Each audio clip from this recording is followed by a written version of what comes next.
तो स्टूडेंट्स हमारे पास एक क्वेश्चन नंबर 11 में क्वेश्चन पूछा गया है असर्शन रीजन। ये पहला स्टेटमेंट है। दूसरा स्टेटमेंट है rocket works on the principle of conservation of linear momentum. पहला स्टेटमेंट करेक्ट है, yes it does work on the principle of linear momentum कि जो भी गैसेस बाहर निकलती हैं तो मास लेस होता है, मास में डिक्रीज आता है क्योंकि रॉकेट से बाहर गैस निकल रही है और उसकी एक्सपेंस पर हमें वेलोसिटी मिलती है। ठीक है, तो ये कंजर्वेशन ऑफ मोमेंटम का ही केस है। दूसरा क्या है reason, higher the velocity smaller the pressure. देखिए ये एक मैं कहूँगा कि I don't expect you to know this because ये सही तो स्टेटमेंट है, पर ये स्टेटमेंट सही है फ्लूइड्स में जो कि यूनिट 7 है। मैं नहीं एक्सपेक्ट करता आपको ये पता होना चाहिए higher the velocity smaller the pressure. मैं छोटे में बताता हूँ कि इन अ सर्टेन कंडीशन, मैं वो कंडीशन बता नहीं पाऊँगा अभी क्योंकि आप यूनिट 7 का कोई ज्ञान नहीं है आपको। एक पर्टिकुलर कंडीशन के तहत प्रेशर एनर्जी एक चीज़ होती है और काइनेटिक एनर्जी एक चीज़ होती है जो कांस्टेंट रहती है। तो अगर आपकी काइनेटिक एनर्जी इंक्रीज होगी तो प्रेशर एनर्जी घटेगी, या प्रेशर एनर्जी इंक्रीज होगी तो काइनेटिक एनर्जी घटेगी। ये एक म्यान में एक तलवार वाला खेल है। तो अगर आपका प्रेशर ज़्यादा है तो काइनेटिक एनर्जी घटती है और अगर प्रेशर कम है तो काइनेटिक एनर्जी बढ़ती है। ये उल्टे हैं दूसरे के। इसको हम जब बर्नौली पढ़ाएंगे या यूनिट 7 फ्लूइड्स पढ़ाएंगे तब बताएंगे। तो ये स्टेटमेंट सिर्फ फ्लूइड्स के लिए एप्लीकेबल है और फ्लूइड आपने पढ़ा नहीं है और आपने इसको 9th में भी नहीं पढ़ा है।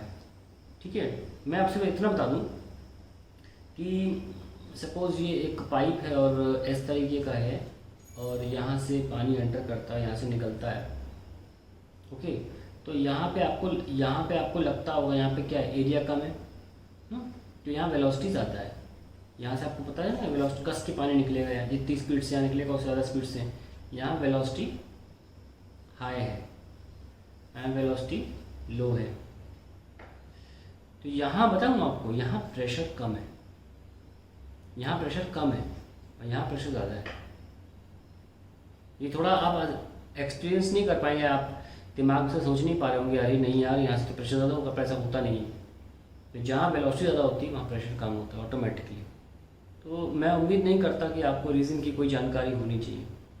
अगर हम मैकेनिक्स की बात करें और ज़बरदस्ती से लगाना चाहें सॉलिड्स के केस में, जो हम पढ़ते हैं मैकेनिक्स में सॉलिड्स पढ़ते हैं, हम सॉलिड्स पे फोर्स लगा रहे हैं, इन दैट केस ये स्टेटमेंट गलत हो जाएगा क्योंकि आप फोर्स लगा रहे हो, प्रेशर लगा रहे हो। प्रेशर है, फोर्स तो यूनिट एरिया चलो सेम रखो। आप फोर्स बढ़ा दोगे तो प्रेशर बढ़ेगा, यस और नो।